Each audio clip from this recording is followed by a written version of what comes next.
தமிழ்நாடு அரிசி ஆலை உரிமையாளர்கள் சங்கம் சார்பில் இயந்திர கண்காட்சி ஈரோட்டில் நேற்று நடைபெற்றது. இதில் தமிழ்நாடு உணவு மற்றும் உணவுப் பொருள் வழங்கல் துறை அமைச்சர் சக்கரபாணி மற்றும் தமிழ் வளர்ச்சி மற்றும் செய்தி விளம்பரத்துறை அமைச்சர் சாமிநாதன் ஆகியோர் கலந்து கொண்டு இயந்திர கண்காட்சியை தொடங்கி வைத்தனர். இந்நிகழ்ச்சியில் அமைச்சர் சக்கரபாணி உரையாற்றுகையில், கைரேகை அடிப்படையிலான ரேஷன் அட்டையில் சில சிக்கல்கள் உள்ளதால் தமிழ்நாட்டில் உள்ள 35,000 ரேஷன் கடைகளிலும் 250 கோடி ரூபாய் செலவில் கருவிழி அடையாள கருவிகளை பொருத்த நடவடிக்கை எடுக்கப்பட்டுள்ளது என தெரிவித்தார்.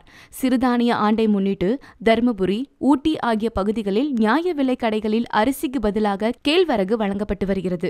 சிறுதானிய உற்பத்தி அதிகமானால் மற்ற பகுதிகளிலும் நியாய விலை கடைகளில் சிறுதானியம் வழங்கும் முறை நடைமுறைப்படுத்தப்படும் எனவும் அவர் தெரிவித்தார். அமைச்சர் சக்கரபாணி உரையாற்றுகையில் மேலும் தெரிவித்ததாவது, கடந்த ஆண்டு செப்டம்பர் 1ஆம் தேதி நெல் சன்னரகத்திற்கு குவிண்டால் 2,450 ரூபாய், பொன்னி ரகத்திற்கு 2,405 ரூபாய் வழங்கப்பட்டது. இதனைத் தொடர்ந்து இந்த ஆண்டு செப்டம்பர் 1ஆம் தேதி முதல் கூடுதலாக விலை அறிவிக்க வாய்ப்புள்ளது. மின்சார கட்டணம் உயர்வால் அரவை கூலி உயர்த்துவது குறித்த தமிழ்நாடு அரிசி ஆலை உரிமையாளர்கள் கோரிக்கை பரிசீலனையில் உள்ளது. திறந்தவெளி கிடங்குகளில் கொட்டுவதால் நெல் மழையில் நனைந்து வீணாகிறது என்பதால் ஒரு நெல்லை கூட வீணாக்கக்கூடாது என அதிக அளவில் செமி குடோன்கள் கட்டப்பட்டு வருகிறது. அதில் 90% குடோன்கள் கட்டி முடிக்கப்பட்டுள்ளது. இவ்வாறு அமைச்சர் சக்கரபாணி தனது உரையில் குறிப்பிட்டார்.